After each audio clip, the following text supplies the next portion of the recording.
Y Fiction Freaks. I have one final review for you guys today, and it is over Need by Carrie Jones.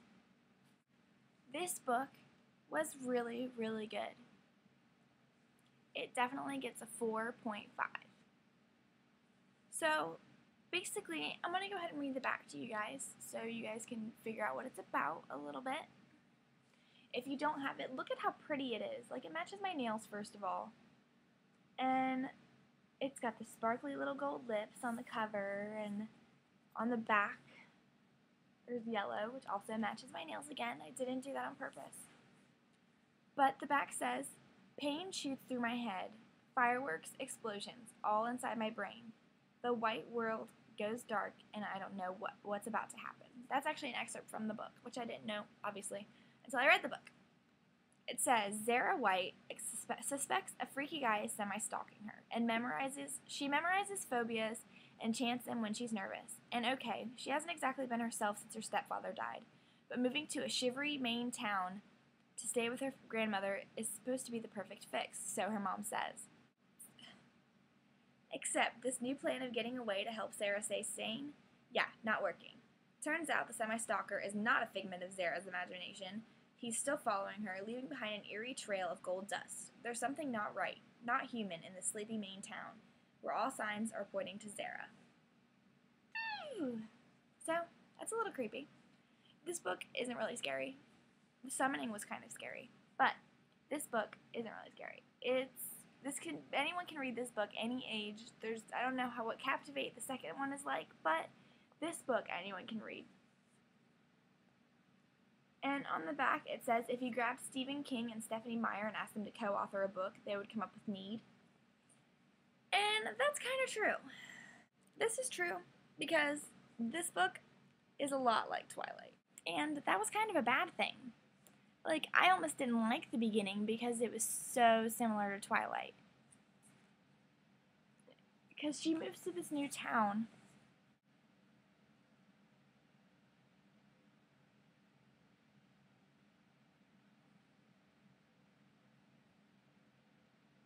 Because she moves to this new town where all kinds of boys are interested in her.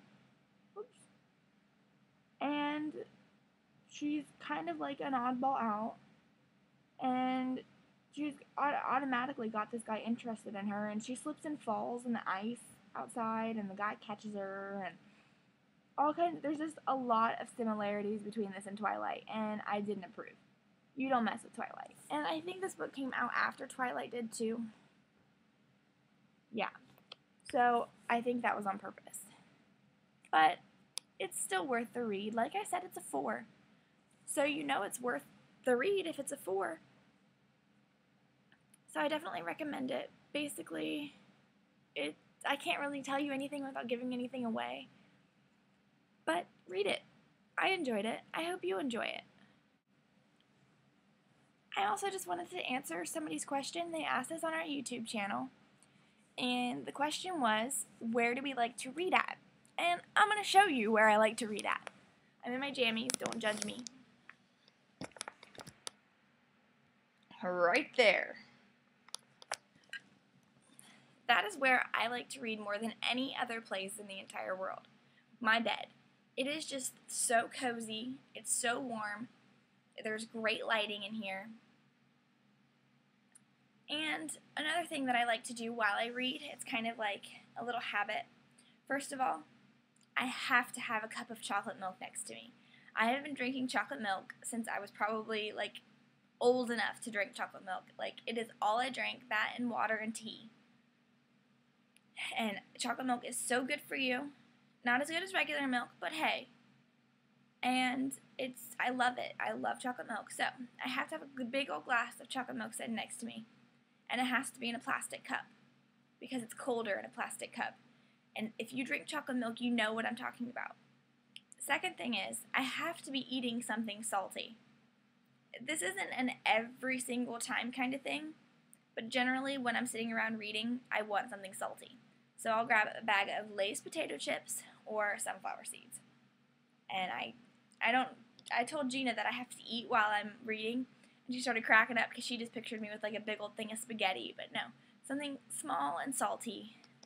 And I can just sit there and munch and munch and munch and munch while I'm reading, and I go through like an entire bag of sunflower seeds.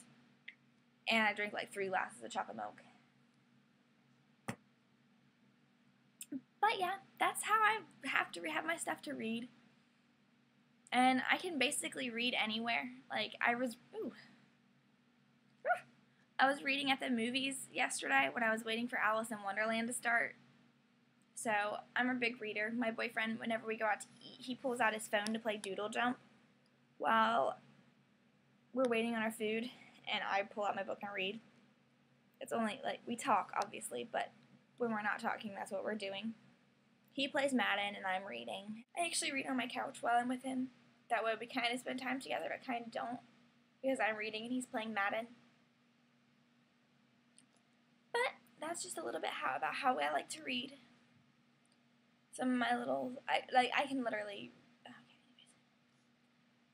But if you have any questions, just feel free to ask me below, and I'll answer them in my next video, or if I get enough, I'll make a special video just answering questions, because I know when I watch YouTube videos, I like to know a lot about the person, not just about what they're reviewing or things like that.